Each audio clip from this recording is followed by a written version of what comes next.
Reflexão sobre o texto abordado pelo professor Hélio Couto sobre relacionamentos afetivos e zona de conforto. Hélio Couto aborda como a zona de conforto pode ser altamente destrutiva nos relacionamentos afetivos, especialmente porque eles envolvem duas pessoas com ritmos diferentes de crescimento, momentum. Quando esse crescimento não é compatível, surge um distanciamento inevitável, a menos que ambos se comprometam ativamente com o seu desenvolvimento pessoal e criem uma parceria onde um impulsione o outro a evoluir constantemente. O autor destaca o princípio da incerteza, posição e momentum, e a teoria da equidade, que afirmam que grandes diferenças de nível entre os parceiros, mais de 2 pontos em áreas como emocional, mental ou espiritual, tornam o relacionamento inviável. A principal causa do desequilíbrio é o comodismo. Pessoas que não se dedicam ao autoconhecimento, à superação de bloqueios, ao crescimento emocional, intelectual e afetivo. A falta de entrega, especialmente na sexualidade, que o autor considera sagrada e essencial à afetividade, reflete-se negativamente em todas as áreas da vida. Segundo Couto, não existe evolução parcial. Ou crescemos como um todo, ou enfrentamos crises. A repressão e os tabus, principalmente sexuais, são barreiras profundas ao verdadeiro amor e à realização plena nos relacionamentos. Para mudar isso, é preciso coragem para sair da zona de conforto, rever crenças e se abrir ao amor como entrega total entre duas centelhas divinas. Vamos ouvir agora o texto completo na íntegra do professor Hélio Couto. Relacionamentos afetivos e zona de conforto. Hélio Couto. Se existe uma área onde a zona de conforto é destrutiva ao máximo, é nos relacionamentos afetivos. Como neste caso, a dinâmica de crescimento de duas pessoas está envolvida, os dois precisam crescer com a mesma velocidade. Isso raramente acontece. As pessoas não percebem onde estão quando se encontram, numa situação em que há o princípio da incerteza em ação, posição e momento. O posição mostra como a pessoa está vivendo, qual sua situação mental, emocional, financeira, profissional, afetiva, etc. Mas não sabemos qual o seu momentum, sua velocidade de crescimento em todas essas áreas. Quando o momentum de um é maior do que o do outro, eles podem conviver por um tempo sem problemas aparentes. Esse tempo é normalmente curto. Hoje em dia, em 2 ou 3 meses, já se consegue avaliar isso e os relacionamentos acabam. Se dura mais que isso, é porque um dos dois resolveu empurrar com a barriga. Porém, quanto mais tempo passa, mais distantes ficam um do outro. É que um momentum diferente faz isso inevitavelmente. Pensem em 2 ângulos diferentes de crescimento e verão a distância entre os dois depois de um tempo.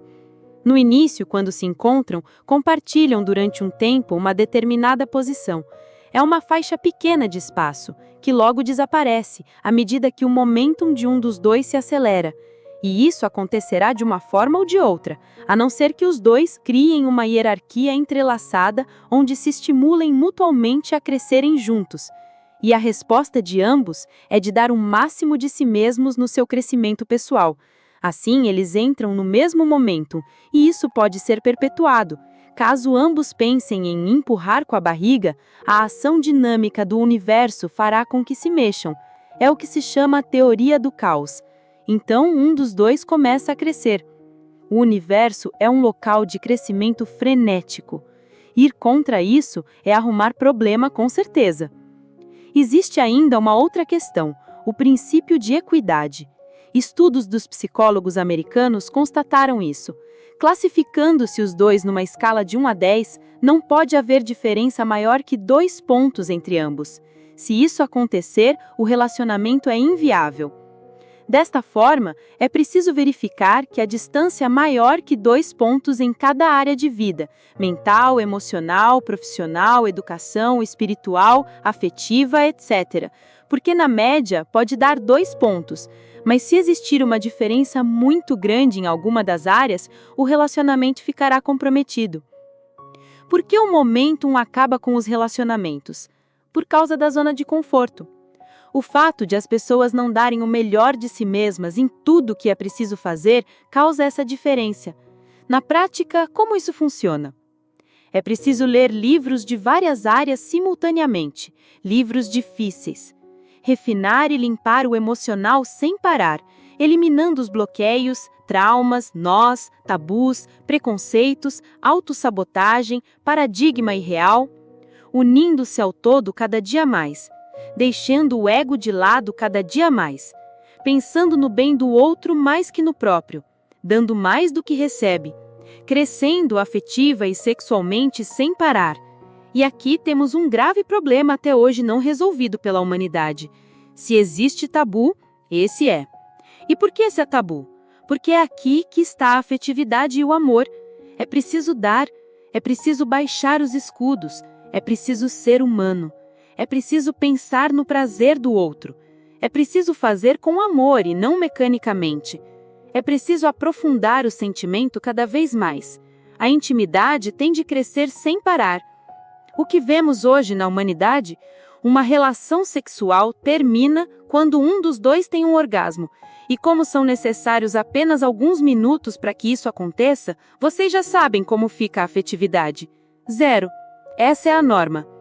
Todo terapeuta que escuta a verdade que os clientes contam constata isso. O resto é a mentira social. Essa é a verdade nua e crua. E isso contamina todo o resto da vida da pessoa. Pensa-se que as áreas são independentes. Posso viver sexualmente de um jeito e profissionalmente de outro. Na verdade, tudo está interligado, e quando uma coisa não vai bem, ela afetará todo o resto. Ou evoluímos como um todo, ou temos problemas. Vocês podem ver o estado da humanidade hoje e o tabu sexual que existe. É uma coisa só. Toda essa crise em todas as áreas e os problemas afetivos sexuais são uma coisa só. Por isso está tão difícil resolver a crise. Por isso existe tanta resistência em resolver os problemas. Porque nessa área, quem quer mexer? Enquanto a humanidade não enfrentar isso de frente, soltando todos os tabus e preconceitos, não haverá solução, porque não haverá amor real entre os humanos. Fazer amor tem uma função muito maior do que se pensa hoje. As energias envolvidas são sagradas, são divinas. É preciso urgentemente rever esses conceitos.